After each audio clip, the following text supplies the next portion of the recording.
비디오 여러분 열왕기상 2장 1절 다윗이 죽을 날이 임박했다고 얘기하고 있습니다. 여러분 이 구절에서 여기에 내 이름을 한번 넣어보면 어떨까요? 나의 죽을 날이 임박했다. 여러분 이 죽을 날이 임박하게 되었다는 것을 아는 것. 여러분 호스피스라고 하는 게 있습니다. 말기암으로 말미암아 이제 마지막 생을 준비하는 그런 과정입니다. 그 호스피스 당사자뿐만 아니라 그 가족들도 죽음을 준비하는 것에 대해서 정말 하나님의 은혜입니다라고 믿음으로 이 죽음을 준비하는 사람들이 있습니다. 저희 아버님도 호스피스라고 하는 기관에서 생을 마감했는데요. 여러분께 묻겠습니다. 내 죽을 날을 아는 것이 복일까요? 아니면 저주일까요? 말씀하기 참 어렵죠. 제가 호스피스 사역을 하면서 느꼈던 게 그래 호스피스라고 하는 대상자가 된 게 때로는 슬픔이고 아픔이고 너무나도 큰 고통인 것 같지만 그러나 믿음의 영역으로 조금만 바꿔보니까 그래 죽을 날을 준비할 수 있는 이 기간을 허락하신 것이 하나님의 은혜이구나 이것을 알게 될 때 얼마나 감사한지 몰랐습니다. 여러분 죽을 날을 준비한다. 우리에게는 성도의 죽는 것이 복이라는 것을 알기에 주님 만나기 전까지 우리가 충분히 주님 배울 날을 준비하는 것 은혜이지 않습니까? 그런 의미에서 오늘 다윗이 죽을 날이 임박했다. 이 지금 이 기간, 이 사인들 이것이 그에게는 그래 은혜의 통로가 되고 그리고 하나님 배울 날을 가까이 하는 그가 이제는 무엇을 해야 될까? 이 남은 기간 나는 무엇을 해야 될까? 나는 무엇을 이 땅에 남겨야 될까? 이것을 한번 깊이 묵상하면서 기도하는 시간이 되지 않았을까? 여러분 우리가 그 다윗의 이 이름에 내 이름을 한번 넣어보자고 했지 않습니까? 나는 죽을 날이 임박했다면 나는 무엇을 남기고 무엇을 할 것인가? 여러분 오늘 한번 그거 생각해 보면 어떨까요? 다윗에게 한번 우리가 한번 교훈을 받았으면 좋겠습니다. 다윗은 죽을 날이 임박하니까 그의 아들 솔로몬에게 명령하여 이르되 유언을 남기기 시작합니다. 여러분 솔로몬은 밧세바에게서 낳은 아들입니다. 밧세바에게서 그 첫 아들은 하나님께서 데려갔습니다. 그 불의한 일 가운데 주셨던 아이기 때문에 다윗이 무엇이라고 말할 수 없었죠. 그러나 하나님께서 두 번째 주셨던 이 아들이 자신의 왕위에 이을 것이라는 것을 하나님께서 분명히 알려줬습니다. 그렇기 때문에 사람들에게 인기가 있었고 또 스스로 왕이 되려고 했던 아도니아가 왕이 된 것이 아니라 솔로몬이 왕위에 오를 수 있었던 것, 이 모든 것도 하나님의 뜻과 계획이었습니다. 그 솔로몬에게 다윗이 죽을 날이 임박하니까 남겨주고 싶은 말 그대로 유언이 있습니다. 사랑하는 새벽의 기도 용사 여러분, 우리의 자녀들에게 무엇을 남기겠습니까? 무슨 말씀을 하고 싶습니까? 내가 죽기 전에 꼭 내 아이에게 주고 싶은 말씀이 뭡니까? 3절 말씀. 내 하나님 여호와의 명령을 지켜 그 길로 행하여 그 법률과 계명과 율례와 증거를 모세 율법에 기록된 대로 지키라. 그리하면 내가 무엇을 하든지 어디로 가든지 형통할지니라. 여러분, 여호와의 명령을 지키라는 것입니다. 하나님의 말씀을 지켜라. 말씀대로 살아라. 그 율례와 법도대로 살아라. 그래야지만 네가 어디로 가든지 무엇을 하든지 형통할 것이다. 이것이 아버지 다윗의 그리고 아버지로서 뿐만 아니라 임금으로서 왕으로서 이스라엘의 왕으로서 네가 어떻게 살아야 될지를 분명하게 얘기하고 있는 것입니다. 여러분 이 자리에 있는 권사님, 집사님, 여러분들의 자녀들에게, 여러분들의 후손들에게 무엇을 남기고 싶습니까? 죽을 날이 임박했다면 무슨 말씀을 꼭 하고 싶습니까? 애야, 말씀대로 살아야 된다. 신앙생활 놓치지 말아라. 기도하면서 살아라. 하나님께서 너와 함께 하실 거야. 그래야 네가 어디로 가든지 무엇을 하든지 형통하지. 하나님을 떠나서는 아무것도 할 수 없단다. 여러분, 그렇게 말씀해야죠. 혹시 여러분의 어머니가, 여러분의 아버지가 그렇게 말씀하시지 않았습니까? 먼저 천국 간 내 어머니가 그렇게 살았고 내 아버지가 그렇게 살았다면 우리가 그렇게 살아야 되는 것이죠. 오늘 우리의 자녀들을 위해서 기도할 때, 우리의 다음 세대를 위해서 기도할 때 오늘 열왕기상 2장 3절의 말씀을 기억하면서 기도하십시오. 여호와의 명령을 지켜 그 길로 행하라. 율례와 법도를 지켜 행하라. 기록된 말씀대로 살아라. 그래야지 형통할 것이다. 그러면서 축복하면서 기도해 주시고 이 새벽에도 여러분들이 그 기도가 있어야 될 줄로 믿습니다. 4절 말씀에 여호와께서 내 일에 대하여 말씀하시기를 만일 내 자손들이 그들의 길을 삼가 마음을 다하고 성품을 다하여 진실이 내 앞에서 행하면 이스라엘 왕위에 오를 사람이 내게서 끊어지지 아니하리라 하신 말씀을 확실히 이루게 하시리라. 여러분 3절 말씀 그 말씀대로 살아가게 된다면 너희 자손들이 그렇게 살게 된다면 너희 집안에 대가 끊이지 않을 것이라는 것입니다. 왕위가 이 이스라엘의 다윗의 왕조가 끊어지지 않을 것이다. 이것이 하나님의 약속입니다. 여러분 남겨주고 싶은 말, 이 유언, 이 약속은 보상이 따라야 되지 않겠습니까? 물론 그런 보상이 없을지라도 내가 주의 말씀대로 살겠습니다. 라고 고백하는 인생들이시겠지만 그리고 그렇게 자녀들에게 다음 세대 우리의 손자들에게 그렇게 남겨야 될 말이겠지만 그들에게 힘을 줘야죠. 보상을 말씀해야죠. 그렇게 살 때 우리 집안에 하나님의 복이 끊이지 않을 것이야. 이것이 그저 뭉뚱그리면서 마치 그럴 것일 것 같은 그런 if가 아니라 반드시 그렇게 될 것이라는 겁니다. 여러분 교회도 마찬가지입니다. 말씀대로 사는 교회가 하나님께서 형통하게 하시는 거지 말씀을 떠나고 말씀이 없고 말씀대로 순종하지 않는 교회는 4절 말씀대로 한다면 끊어질 수밖에 없는 것입니다. 5절 말씀 수리아의 아들 요압의 얘기가 나옵니다. 여러분 이 대목부터는요. 다윗이 말씀대로 살아라. 하나님의 명령, 율례, 법도 지켜야 된다. 이렇게 유언을 남겼던 엄중한 그런 하나님의 약속대로 살면 큰 복이 보상이 따른다. 이 말씀을 드리고 나서 좀 결이 다른 말씀을 하고 있습니다.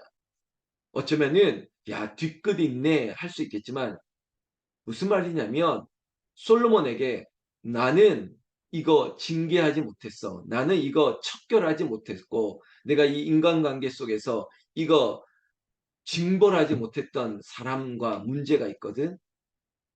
나는 못했지만 너는 이거 마무리해야 돼. 왜냐? 이거 남겨두면 이 일을 처리하지 않으면 너에 대해 문제가 될 것이기 때문이야. 그럼 무슨 말씀이냐면 지금 요압에 대한 얘기로부터 시작하고 있습니다. 요압은 전쟁에 피를 흘렸지만 아주 사사로운 일로 다른 사람을 복수하고 보복했고 그랬던 사람이야. 요압은 결국은 무슨 문제가 되면 다른 사람에게 딱 서서 힘 있는 사람에 서서 요압 아도니아 편에 서서 늘 항상 반대에 서서 다윗 왕을 불편하게 하고 힘들게 했던 사람이거든요.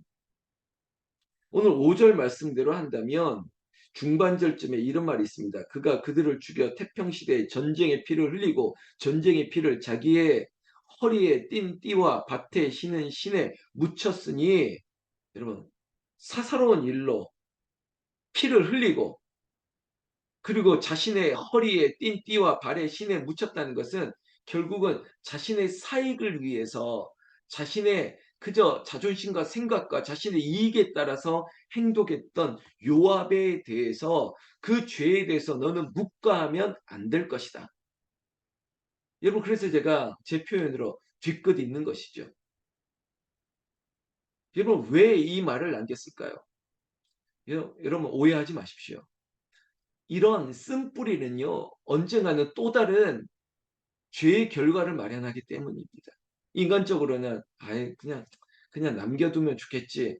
어떤 이 문제를 아예 그냥 뭐 좋은 게 좋으니까 덮어두면 좋겠지. 아니요. 아닌 건 아니라고 말해줘.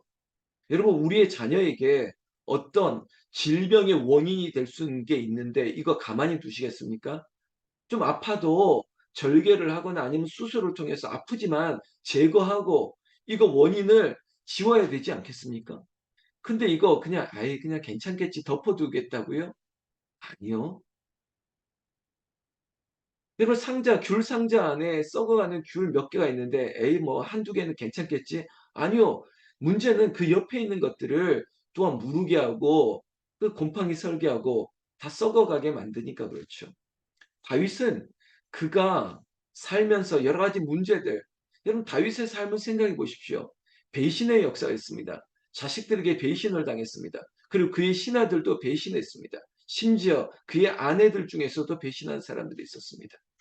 그 많은 아픔을 그의 대에는 이기고 싸우고 겪고 이제는 죽을 날이 임박했다 보니까 여러분 우리의 아버님, 어머님 그리고 이제는 저도 마찬가지인데 그래 내 자식들에게는 내 후손들에게는 이러한 것들이 없었으면 좋겠다는 바람 있으시지 않습니까?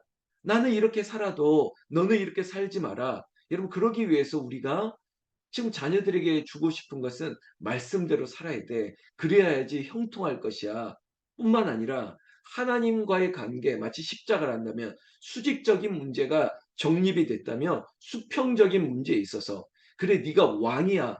네가 한 뭐 가정의 아비로 살 뿐만 아니라 이스라엘의 왕으로 살기 때문에 이 지금 이스라엘 공동체 안에 있는 인간관계의 문제 속에서 걸러내야 되고 여러분 교회를 안다면 징계라는 게 있거든요. 여러분 권징이라고 하는 게 있습니다. 이거 분명히 죄를 물어야 된다는 것입니다. 왜 그럴까요? 그건 다윗 스스로를 위한 것이 아니에요. 왜 다윗은 죽을 날이 임박했는데 살 날이 많을 솔로몬은 그리고 그가 이스라엘의 왕으로서 살아가면서 백성들의 평강을 지켜줘야 될 것이기 때문에 때로는 하기 싫어도 해야 된다는 것입니다. 여러분 그렇지 않습니까? 어느 정부에서 적폐 청산, 막 과거사 정리 이런 게 불편한 일이죠. 그럼에도 불구하고 이것들을 정리해야만 결국은 궁극적으로 나라의 그리고 국가의 그리고 이 백성들의 평화를 이룰 수 있기 때문에 여러분 다윗이 그러니까 하는 말이에요. 죽을 날이 임박하니까 꼭 이 말은 하겠다고 한 것이죠. 중요하다는 것입니다. 여러분 요압은 군대 장관이었습니다. 그 군대 장관에게 이 죄에 대해서 반드시 묵과하지 말고 이거 꼭 짚고 넘어가야 될 것을 얘기했습니다. 그것뿐만 아닙니다. 또 한 사람이 있습니다. 8절에 보면 시므이가 너와 함께 있나니 근데 시므이에 대해서도 네가 죄를 물어야 되고 심판해야 된다라고 얘기하고 있습니다. 야, 이거 얼마나 중요한 사람이었으면 이렇게까지. 그런데 시므이를 보면 8절 말씀에 이런 말씀이 있습니다. 보십시오. 시므이가 너와 함께 있나니 그는 내가 마하나임으로 갈 때 악독한 말로 나를 저주하였느니라. 여러분 다른 거 보지 마시고 역사적인 정황은 나중에 살펴드리겠지만 시므이에 대해서 다윗이 느끼는 건 이겁니다. 악독한 말로 저주했다는 것입니다. 누구를? 나를. 우리 지금 이 자리에 있는 권사님, 집사님들은 그렇지 않은데 여러분 말 조심하십시오. 특히 주의 종을 그리고 주의 사자를 향해서 또 성도들을 향해서 저주하는 말, 악독한 말을 하는 것 이거 크게 화가 됩니다. 여러분 이 대목에서 보십시오. 요압을 지칭하고 시므이를 지칭합니다. 요압은 불의하게 사적으로 피를 흘린 사람입니다. 복수했던 사람입니다. 시므이는 뭐라고 얘기합니까? 다윗이 굉장히 급하고 중요한 일을 할 때마다 악독한 말로 저주했다고요. 제가 꼭 비유로 얘기한다면 이런 거죠. 아이고 뭐 저런 걸 왜 하는 거지? 뭐 저런 거 한다고 뭐 잘 되는 게 있겠어? 막 이러면서 늘 부정적으로 악독한 말을 했던 사람이라는 것이죠. 8절 말씀 중반절에 보면 그러나 그가 요단에 내려와서 나를 영접함으로 내가 여호와를 두고 맹세하여 이르기를 내가 칼로 너를 죽이지 아니하리라 하였노라. 문제는 뭐냐면요. 주위에서는 늘 부정적으로 막 이렇게 악독한 말을 하는데 또 다윗 앞에 오면 아이 뭐 아무렇지도 않게 그렇게 하다 보니까 다윗 입장에서는 그래 이런저런 얘기, 아이고 이런저런 말을 하고 다니는 것 알고 있지만은 앞에서는 전혀 그렇지 않게 하니까 다윗도 인간이다 보니까 이 문제를 해결하지 못했던 거예요. 그런데 이제 다윗은 죽을 날이 임박하니까 솔로몬에게는 나는 이거 못했는데 다른 것은 모르겠지만 두 사람 이 요압과 시므이 왜냐하면 사적으로 복수하는 일들 그리고 뒤에서 여론을 조장하는 일들 이거 악독한 말로 저주하는 것들 이런 거 그냥 두면 안 된다는 것입니다. 그런데 이 두 사람에 대해서 어떻게 말을 하냐면요. 저주인데 이런 말씀입니다. 앞에 있었던 요압에게도 마찬가지인데 이렇게 얘기했습니다. 동일하니까 9절만 보시면 됩니다. 9절 맞지? 9절 보면 그러나 그를 무지한 자로 여기지 말지어다. 너는 지혜 있는 사람이므로 그에게 행할 일을 알지니 그의 백발이 피 가운데 수월에 내려가게 하라. 여러분 지금 이제 다윗도 나이가 들어서 죽을 날이 임박했는데 요압도 시므이도 이제 고령, 노령이 됐습니다. 그러니까 백발이 섰다는 거죠. 근데 요압도 마찬가지고 그리고 시므이도 마찬가지고 6절에도 그의 백발이 평안히 서울에 내려가지 못하게 하라. 지금 아예 이제 뭐 이제 나이도 드셨는데 이거 죄를 묻지 말자. 그게 아니라 이거 죄를 물으라는 거예요. 시간이 흘러도 이건 뭐냐면요. 여러분 인간적으로 아유 인간적으로 이걸 어떻게 뭐 권사님 불러다가 권사님 이거 잘못했습니다. 라고 말하겠어요. 아유 그냥 목사님 지나가세요. 그냥 모른 척 하세요. 나는 그렇게 살았어도 너는 그렇게 하지 말라는 것입니다. 왜? 이것이 공동체의 유익이 아니라 공동체의 문제가 되기 때문이라는 것입니다. 10절 말씀. 결국은 다윗이 죽습니다.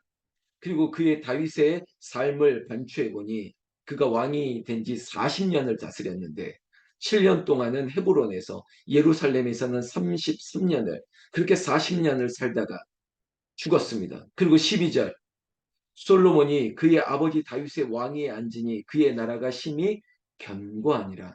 여러분 마지막 구절 보십시오. 심히 견고하니라. 왜 그랬을까요? 다윗이 남기고 갔던 말 유언 우리가 이 3절 말씀 명령을 지켜 여호와의 명령을 지켜 행하라. 그럼 네가 좌우로 어디로 가든지 형통할 것이다. 그리고 너는 꼭 이스라엘 이 나라를 위해서 이제 나이가 들었지만 저 요압 그리고 저 시므 저들의 문제가 뭔지 알았지 않느냐. 사적인 복수를 하는 것, 피를 흘리는 것, 그거 아니야. 그리고 또한 시므이처럼 그 뒤에서 악독한 말로 그렇게 저주하고 여론을 형성하고 앞에서는 아무렇지도 않게 그렇게 살아가는 그 사람, 대표적인 두 사람에 대한 죄를 물으라고 했습니다. 심지어 백발이 평안히 내려가지 못하도록. 나이가 있지만은 그래도 이거 죄를 물으라는 겁니다. 여러분, 죄를 물으라는 것은 죄에 대한 진정한 회개가 있으면 용서가 있는 것이죠. 근데 이것들을 한 번은 해야 되는 거야. 아프지만 해야 돼요. 아프지만 수술해야 될 때면 해야 되는 거예요. 제가 때로는 권사님, 집사님, 제가 인간적으로는 이 말씀 드리고 제가 그냥 사적인 자리라면 내가 목사가 아니라면 이렇게 얘기 안 해도 될 상황이지만 이 말씀은 꼭 드리겠습니다. 라고 한다면 들으셔야만 됩니다. 저의 유익이 아니기 때문이에요. 교회의 유익이 될 것이기 때문에. 여러분 제가 절박함으로 드리는 기도가 있습니다. 오셔서 기도하십시오. 한 끼 금식하면서 기도하십시오. 이름을 좀 적으십시오. 아니, 제가 뭐 그냥 목사가 아니면 이런 말 안 하겠죠. 할 말이니까 하는 것입니다. 여러분 오늘 이 열왕기상 2장 1절에서 12절 우리는 무엇을 남기겠습니까? 오늘 지금 이제 기도할 텐데 우리의 자녀들, 우리 손주들에게 무엇을 남기겠습니까? 어떻게 축복하고 싶습니까? 나는 해결해야 될 문제가 없습니까? 인간적인 그리고 우리의 교회 안에 그 사람에게 꼭 이것만큼은 해야 될 말이 있습니까? 지혜롭게 하십시오.